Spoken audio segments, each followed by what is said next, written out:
Hello and welcome back. As you can tell by the title of this video, it's kind of spur of the moment.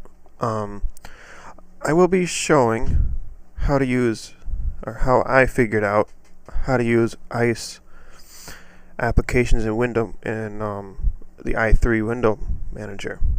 In this case, it's i3 GApps, but I'm on Arch Linux, so I'll be doing this from the Arch perspective. For those that don't know what ICE applications are, they are part of the Peppermint project, part of the Peppermint distribution, and what they are is they basically they open up a certain web page inside of an app and of a web browser, but they take away the address bar and it's isolated. It's almost like it's running in its own application. What this app does, let me launch it here. ICE. Matter of fact, let me get myself out of the way here. And I'll get rid of the title too. So it's just you, me, and the screen now. Okay. So, and by the way, this is a Rofi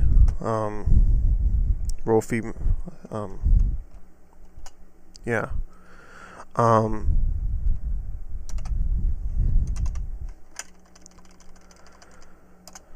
So the way it's launched is you start ICE, and you get this, and here you type in the title. Let's say you want me, we, and then here you punch in the address where you want it to go.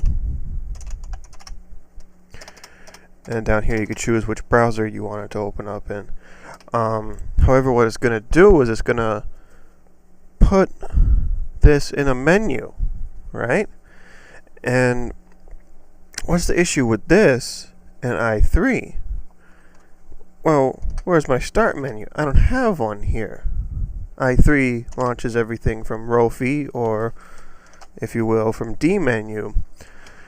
And there's no official start menu like there is an XFCE or some other desktop environment that would be running this this application here. So how would I take advantage of ICE applications in a window manager like i3? Well, that's what we're going to look at today. For that to work, we're going to open up a terminal, and I want to show you something. When ICE creates a launcher and puts it in the menu, the script behind it is ICE.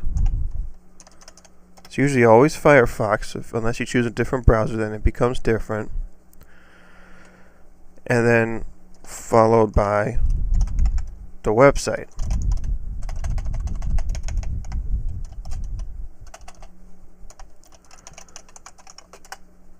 And if you launch that from the terminal, it will launch an ICE application from the terminal. So why is this important? Well, the way that i3 works, it would be nice if I could type, is when you go into the Rofi menu, it's looking in your binary folder for applications to launch.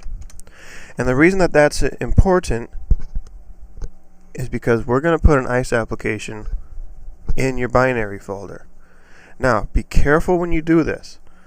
You want to make sure to name it something that's going to be original, that no other binary is going to have, because this could seriously bork up your system if you do something wrong here. And the full disclaimer here is I am not responsible for if you end up breaking your system by doing this. But with that said, I'm going to open up a text editor. I'll keep it simple. We'll use We use mouse pad. And we're going to make this a bash script. We're going to make it user mine bash and type in ice firefox https youtube.com. We're just going to play it safe. We might not need the www or even https for that matter, but I like to put that there just to be safe. And so we're going to save this. Control S will save that. And I'm going to save it as youtube.sh. And I'm going to, ever since I started using a window manager, I don't put anything on the desktop anymore. I created a folder in my home directory called random, where I just put things that like don't really belong anywhere else. So that's going to go there. And now that that's been saved,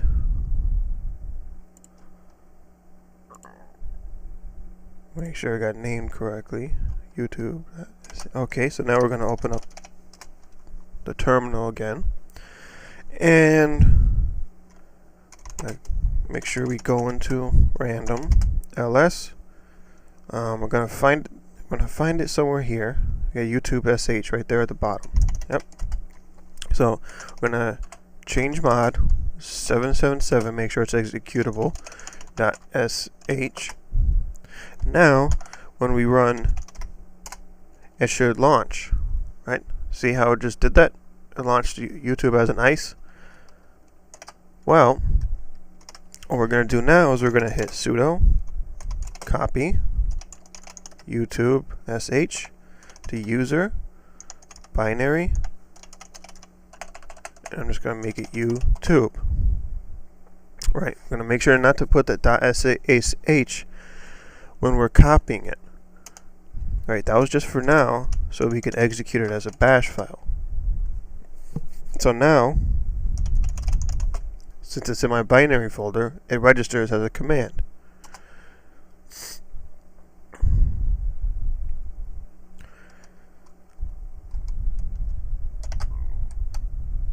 So, what did that do? Well, let's launch Rofi again. And there we have YouTube.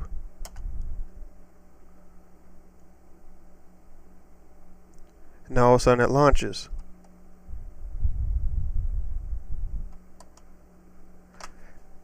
And the only issue that I've seen with this so far is maybe it's because I'm doing I've only tried it with replayed videos, but when I go and click on a video, and by the way, this is Steve's very own. If you don't know about him, subscribe to him, to his channel. He does tech stuff. But the reason I came here is because the only issue I've been having with these ICE applications is if for YouTube I can't pop out the chat. And I've tried it through XFCE and through Chromium, so the browser isn't the issue, and the fact that I'm on i3 isn't the issue either. But other than that, it's been pretty sick. I got Netflix to work on it and Hulu to work on it that way. And yeah, I just figured that I'd show you guys how to do that, because ICE applications are a wonderful thing.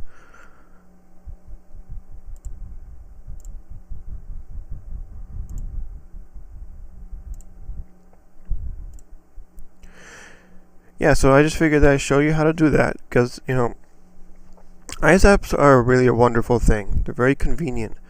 But if you're on a window manager like this, or if you're on like maybe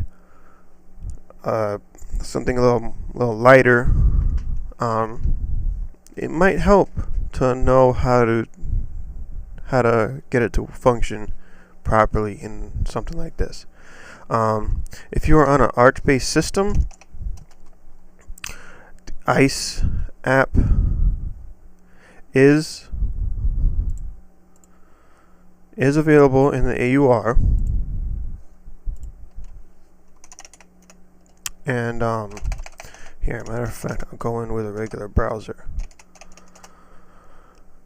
You want to go to AUR.archlinux.org, and I will share a link in the description. Look up ICE SSB.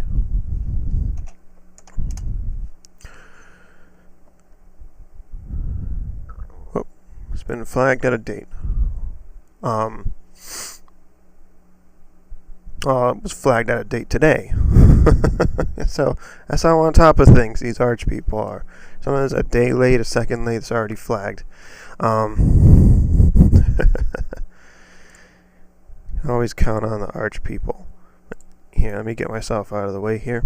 I will be sharing a link to this in the description. It is flagged out of date. Don't let that get don't let that bother you.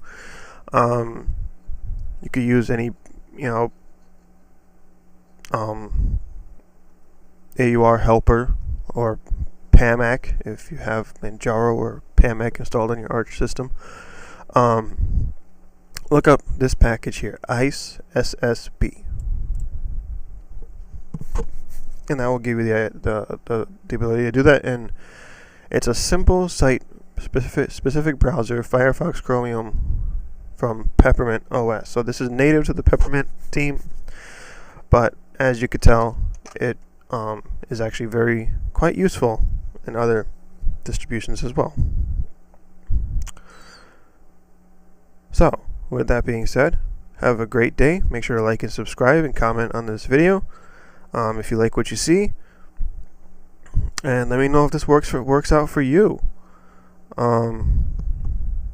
Yeah, have a great day. I was off to work. Bye bye.